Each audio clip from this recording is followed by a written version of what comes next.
The kind of cold that makes your breath stop, that creeps through walls, past blankets, past pride. You turn the heater higher, still it wins. But long before we built comfort, they built memory. No cans, no fridges, just hands, frost-bitten but steady. They dug, dried, stored, and waited while storms erased the world. Every seed, every root, every strip of smoked meat was a promise. Not of taste of time, the kind of food that didn't just fill stomachs, it kept stories alive. Because for them, survival wasn't strength. It was wisdom passed down through the cold. You can still feel it beneath the snow. They called it winter, but for the forest, it was sleep. The leaves died, the branches cracked, yet beneath the frost, the trees were still feeding the patient. When the Miwok and Yokits saw the acorns fall, they didn't see food. They saw the promise of another winter survived. Each nut was gathered by hand-cracked, washed ground again and again until the bitterness left. Cold water took away the poison. Fire turned it into warmth. The powder became meal, and the meal became bread. Not soft like ours. Heavy, earthy, honest. They baked it on flat stones over low flame. The smoke curled like breath against the bark. And when the storms came, they didn't run. They reached for what they'd already made. Each handful of acorn flour was a story of time, of work, of patience. Archaeologists still find them stone mortars blackened by U-shells, burned, and broken proof that even 9,000 years ago, someone was thinking ahead. Our world hums with machines now. Fridges buzz, cupboards overflow, yet we still forget what keeps us alive. They didn't fight hunger, they planned for it. They didn't chase warmth, they built it one acorn at a time. You can almost taste it, the forest's own bread. Bitter at first, then sweet with survival. They had no fridges, no way to keep warmth but what they made themselves. Out on the plains, the wind ate everything, even fire. But the Cree and Métis knew how to trap the sun inside the meat. They sliced the bison thin as bark, laid it under the open sky until it hardened red and quiet. Then came the marrow melted from bone, thick and slow, like gold that smelled of smoke. They mixed it with the crushed meat, and sometimes with Barry's chokecherry Saskatoon to keep the body from forgetting sweetness. When it cooled, it turned solid, a single brick of life. You could carry it for months across snowfields, through hunger, through silence. No spoil, no rot, just power sealed in fat. A hand-sized piece could feed a man for a day. A sack of it could save a family through winter. Archaeologists still find the pit's circles of bone dust and charred fat near the hunting grounds. And the journals of traders tell the same pemmican was worth more than bullets. We reach for snacks when we're bored. They reached for pemmican when death was near. Ours fills time, theirs filled life. It wasn't just food, it was discipline muscle turned into memory. And every bite said the same thing: you planned well. You live another day. When the lakes froze, they were already full, not with fish, but with memory.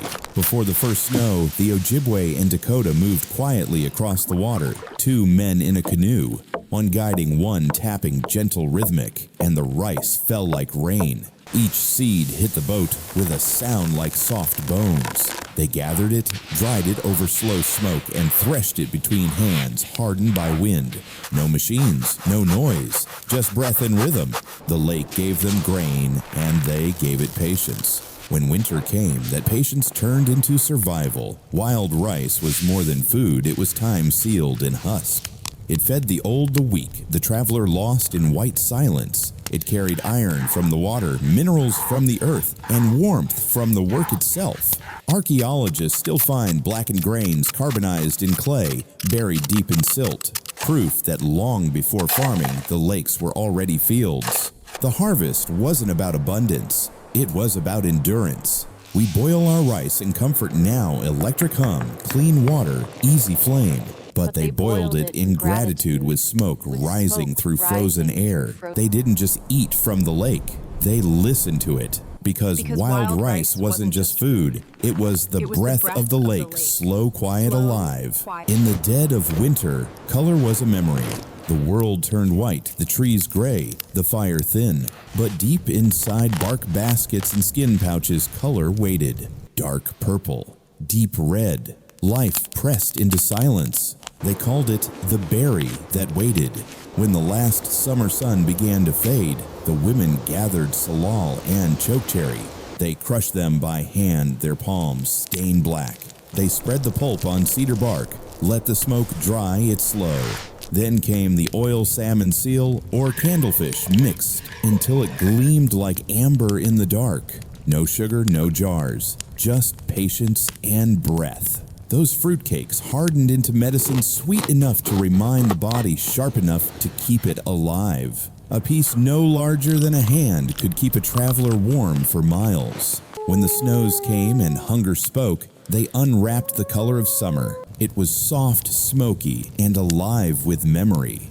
Archaeologists still find the proof flattened seeds, layers of dried pulp sealed in ancient wet soil. Academia.edu, wet sites, salal berries. Even in rot, the sweetness remains. We sweeten everything now to forget.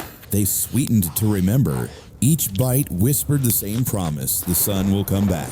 And it always did. No wood, no flame, just cold that pressed against bone. But when the forests went silent, the hickory trees still spoke. They didn't burn the wood, they ate its memory. Crack, grind, boil, that was the rhythm of survival. Women and elders broke the nuts between stones, crushed the meat, and shell together dropped it into boiling water. As it simmered, a pale oil rose to the top, thick as cream and warm as fire. They skimmed it slow, poured it into clay bowls, and drank warmth without flame. This was hickory milk, a broth rich with fat and patience. One small cup could feed a hunter through a day of wind and hunger. The pecan and hickory twin trees of the East gave not only food, but endurance. They were quiet fires stored inside a shell. Archaeologists still find the traces burned nutshells, grinding pits carved into old river stones. Archaeology.wark.edu, evidence that even when forests froze, life found its spark. Today, we measure warmth by degrees on a screen. They measured it by how long the body could keep moving. Ours is plugged into the wall, theirs into the earth. They didn't call it luxury, they called it living. Because warmth doesn't always come from flame. Sometimes it comes from memory and the taste of a nut cracked by cold hands. The ocean slept under ice. The wind froze the waves where hunger waited. But along the coast, smoke still rose thin, steady, patient. The tlingit and the coast salish didn't fight the cold. They outlasted it. When the salmon ran thick, they caught more than they could eat. They cut the flesh into long ribbons, hung it over slow coals, and waited for hours, sometimes days, until the meat darkened and hardened like bark. Each breath of smoke pulled the water out, sealed the life in. And when the fire dimmed, the smell stayed a scent that meant safety. They built smokehouses from cedar, open to the wind, warm with ember. Inside, fish and venison hung in rows, shimmering silver under soft orange light. Children learned the rhythm of the smoke before they learned words, because smoke was not just a tool, it was a teacher. Archaeologists still find the bones black and split and stored near the sea. Fragments of racks, rings of ash, ghost traces of centuries of care. Smoke, it turns out, leaves a memory even stone can't forget. We freeze what we fear to lose. They smoked what they loved enough to keep. To them, smoke was a kind of prayer, a slow offering that turned hunger into hope.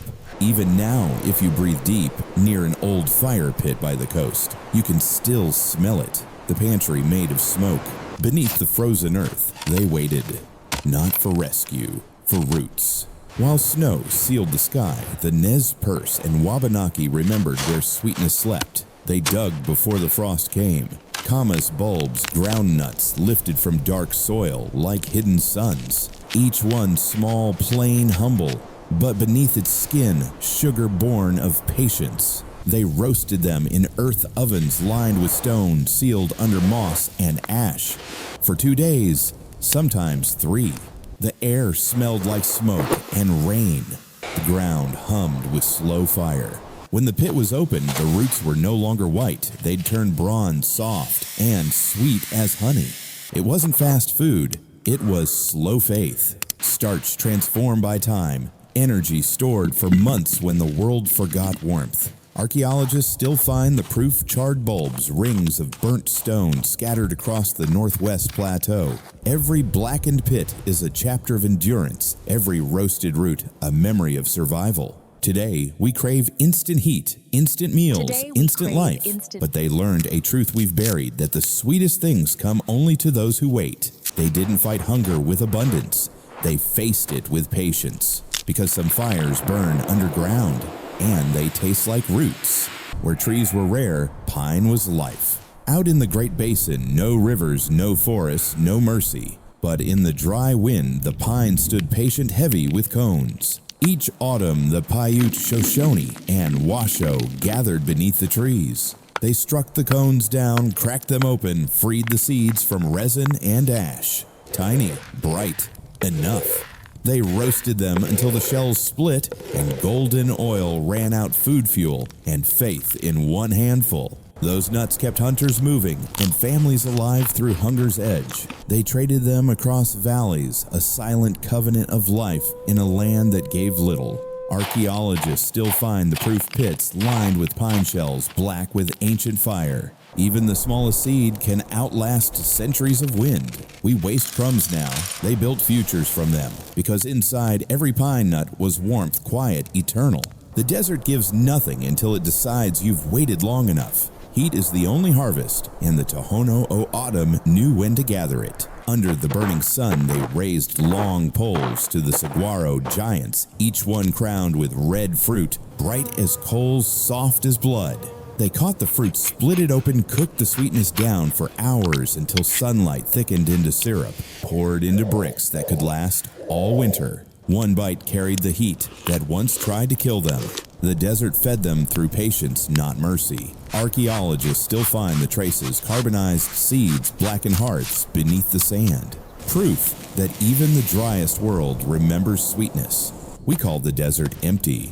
They called it faithful. Because every brick of saguaro syrup was more than sugar. It was sunlight saved for when the light disappeared. When snow sealed the land, the ocean still breathed. While hunters waited for spring, the tide kept feeding. Mussels, clams, oysters, small hearts beating under the cold. The Pacific and Great Lakes tribes gathered them at low tide, roasted on hot stones until shells split and steam rose with salt and smoke. They ate some dried, the rest food turned to memory. Salt and minerals kept their strength when the hunt failed. The ocean became their quiet fire, warmth without flame. Archaeologists still find the midden's white shells, stacked in layers, proof of winters endured, of hunger answered by patience. We call it survival. They called it life, because when the land went silent, the sea kept its promise and never forgot to feed them. We don't remember how to wait anymore. They did through hunger, frost, and silence. They waited for roots to sweeten, for snow to melt, for smoke to dry the meat. Patience wasn't weakness, it was warmth. These foods weren't recipes. They were memories shaped by hunger, carved by time. Each taste carried a season, the sun, the salt, the ash of survival. They didn't fight winter, they fed it stories. Now, when the fire fades, what remains is not the flame, but the will. The taste of endurance still lingers. In smoke, in patience, in memory. Stay by the fire.